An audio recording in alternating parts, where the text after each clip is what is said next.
I first started filming this video, obviously, before having the baby.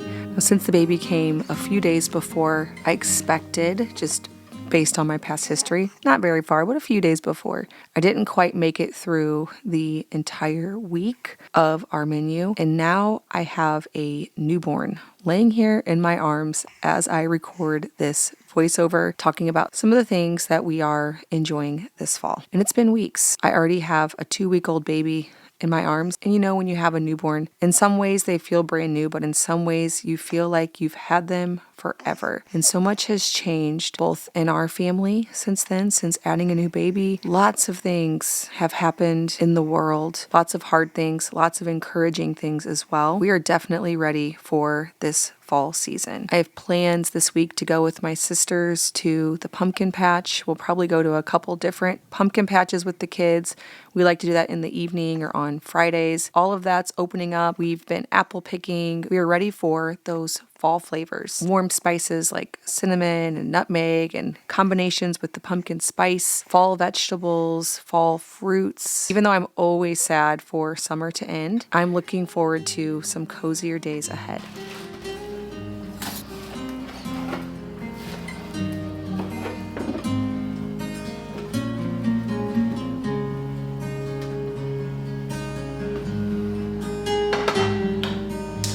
One thing I love to make all through the fall and winter is any kind of soup. I did a meal planning video on here, or a how I don't plan type of video, but stay prepared and ready to make from scratch meals in our kitchen. And one of my tips on that video was just learning how to make soups of any kind that you can throw together, and how they're all almost the exact same process, even though you can make such different soups. So I will leave a link to that video below and for my tips there, but I'm going to take that, what I know about making soups, and make a loaded potato soup. Who doesn't love a loaded potato soup? It's kid friendly. It packs a lot of protein, especially if you use a high quality bone broth or a homemade bone broth, and add a lot of shredded cheddar cheese to the top. That's how we get a lot of the protein, and bacon to the top. The kids really love this one. We also like to add sour cream. Luke and I and some of the older kids like to add herbs as well. I do have this recipe over on my website, farmhouseonboone.com. As usual, I will leave links below to all of the recipes if you want to add them to your fall menu plan as well. I like to blend a portion of the soup in order to thicken it up. I also do add just a little bit of flour to thicken it up. That's optional. Sometimes I do that. Sometimes I will add a larger amount of the potatoes to the blender and less broth. Both ways work great. I also do like to add some of the cheese and bacon back to the soup, and then also top it with some cheese and bacon as well. It's such a comforting meal. I end up making some soup in the summer too, just because soup's easy. You can make a big old pot of it. You can have leftovers of it. You can add whatever vegetables you want. So if you're trying to get rid of something that you maybe have an abundance of, like from the garden, soup's always good, but it's even better in the fall.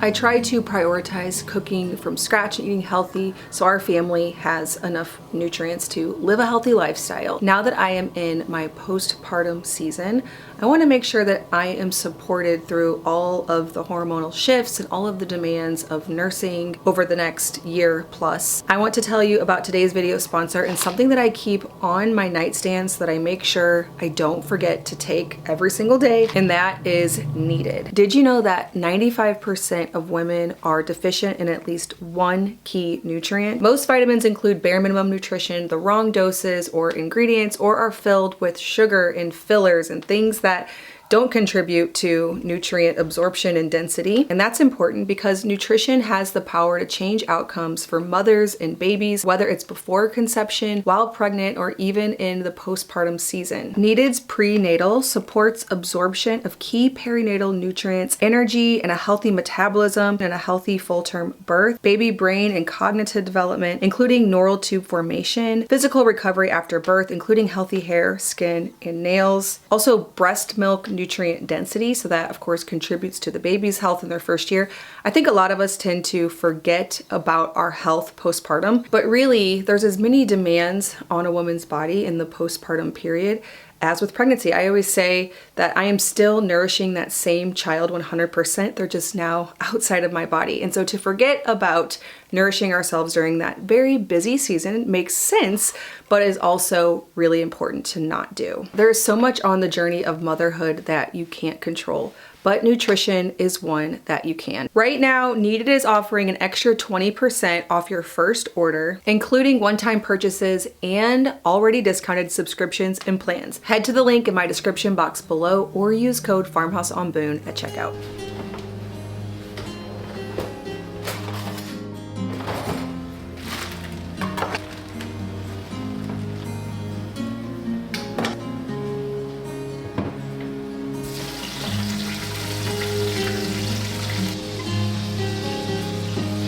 I have a new favorite way to make roast. We get a lot of roast because we usually get a half of a beef at a time. I'm thinking about starting to get a whole just because of how quickly we run out right now with our large family. My sister has a beef farm and that's how I order it. But now I'm thinking, man, maybe I should get a whole at a time. Last time I actually ended up running out before the next date that we were scheduled for. Anyways, we get a lot of chuck roast, a lot of sirloin tip roast, just all kinds of roasts, and typically I like to make them into a shredded beef just in the Instant Pot to use in tacos or nachos, or we do it with mashed potatoes and a homemade gravy. But that can get kind of old when we do that same thing over and over again. And this is now my new favorite way until I wear myself out on it to make roast. This is a new recipe over on the blog as well. It's easy Italian beef in the Instant Pot. And for it, I used pepperoncinis, onions, some beef broth, some spices like onion powder, garlic powder, Italian seasoning, salt, pepper. And I know it sounds simple and it sounds almost just like how I make it in the other way, except for usually I use like a taco seasoning. But the added onions and pepperoncinis just make it so, so good. I decided that I wanted to make it into sandwiches, but very, very last minute. So I used a sandwich roll recipe that's over on my website and I sped it up. Now, the way that I speed up making something sourdough, even if my starter's not fed and I'm taking it right out of the fridge, which is what happened today, I will first reduce the bulk rise, like the first ferment, to a shorter time, which is okay. It just isn't as healthy if you don't ferment a little bit longer. And then when I go to divide and shape it, I put it in a really warm spot to accelerate the second half of that. So the way I do that is I preheat the oven on the temperature that it will be to bake the sandwich rolls or whatever it is I'm trying to speed up, buns, rolls. I do this with stuff all the time. And I put it on top of the oven while it's preheating, and that'll make it rise within just an hour or two. So if you want a really fast bread, even with sourdough starter, you totally can. You just have to get a really warm environment to speed everything up. So this is just the sandwich roll recipe. Because I was in such a rush, I didn't make them beautiful, but I made them delicious. I topped the Italian beef with some cheese and we made some crispy potatoes. Very, very good. We're going to be doing this until we wear ourselves out on it.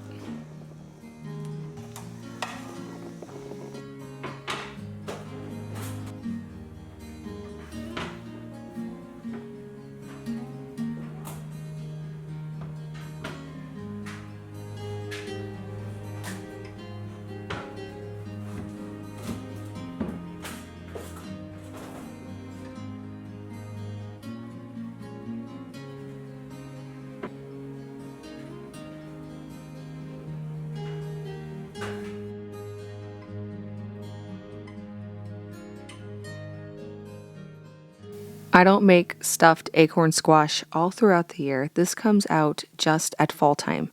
Just like canned pumpkin in baked goods, we do a lot of pumpkin chocolate chip muffins. We do the pumpkin spice lattes with our espresso machine. There are certain things that I really only make in the fall. I wish I could say that was the case for something like chili, but chili is just so easy. It should only be made in fall, but we find ourselves making it throughout the year just because I have canned black beans, canned tomatoes, high quality beef, and I can throw it together so fast. But stuffed acorn squash, yeah, this only happens a certain time of year. Some of my kids really enjoy it. Some of my kids really don't like eating out of an acorn squash.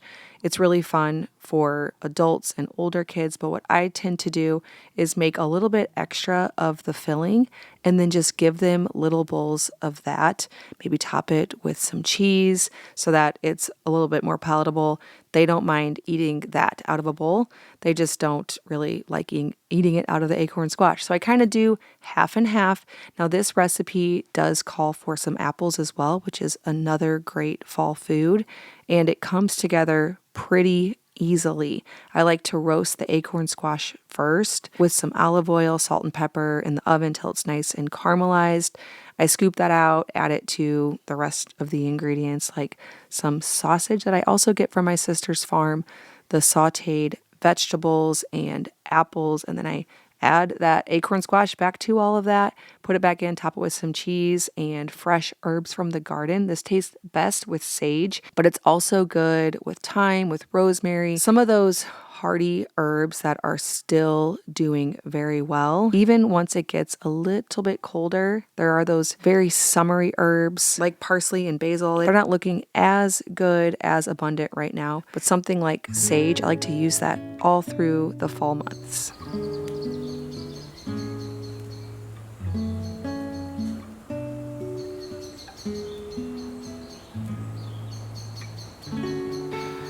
Can you believe that we've almost been in this temporary home for a year now? It'll be next month that we moved into this home a year ago. Honestly, we're not very close to our new home being done.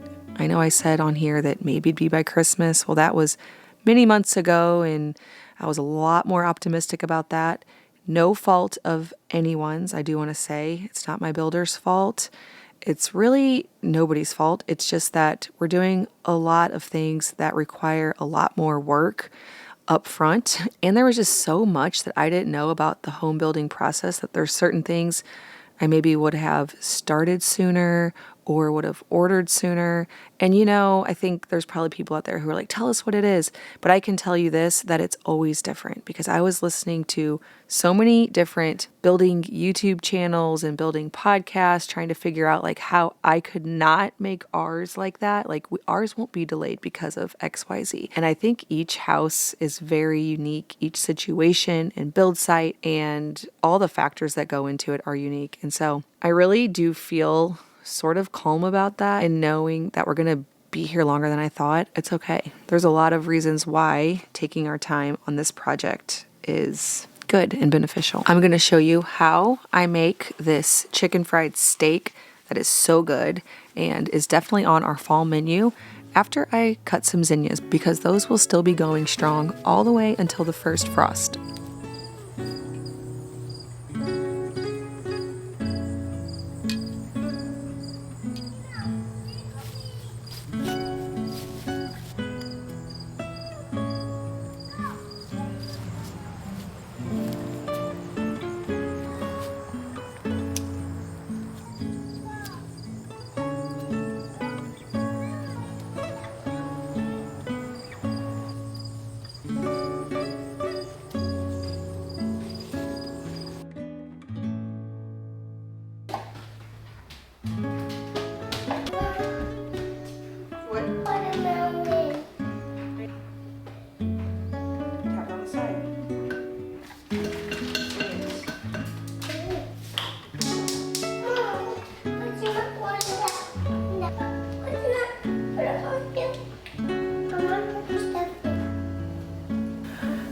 For us, fall time is usually a time where there's more time around the kitchen. Not necessarily that we have tons of time to spend in the kitchen, but we are in and out of the kitchen because we're in our home doing our homeschool routine all through the weekdays. Our days and our schedules are typically centered around home as opposed to making outside plans, except on Fridays we like to do field trip and stuff like that.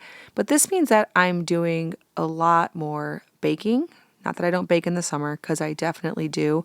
But some of these heartier comfort type foods. Now, chicken fried steak is delicious. I use a cubed steak, some buttermilk and eggs, and a little bit of hot sauce to dredge it in. And then I dredge it in a little bit of flour, baking powder, salt, garlic powder, and paprika, and fry it in lard. Now, you can also use an avocado oil or coconut oil. For me, this pork fat that I get from the butcher when I fill the freezer with a whole hog works great. And then I make a gravy with some beef broth and cream, flour, salt, pepper, and butter. Again, this recipe is over on farmhouseonboone.com if you want to add it to your menu. It is just delicious over mashed potatoes. Now, when I'm in the kitchen with a bunch of little kids, I like to give them a little butter knife and a cutting board. Something like potatoes is perfect for them to cut into little bits, and you almost can't really mess it up when you're just going to be making mashed potatoes anyways. That really keeps the little ones busy when I'm prepping something like this that takes a little bit more hands-on time.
I will top this chicken fried steak with gravy and some fresh parsley from the garden. It's so tender and delicious. Well, I hope that you enjoyed some of these fall menu items. I can't wait to share with you more fall content. So if you aren't yet subscribed, go ahead and hit that subscribe button for more new old house updates from scratch, family food, sourdough, and lots more coming this fall.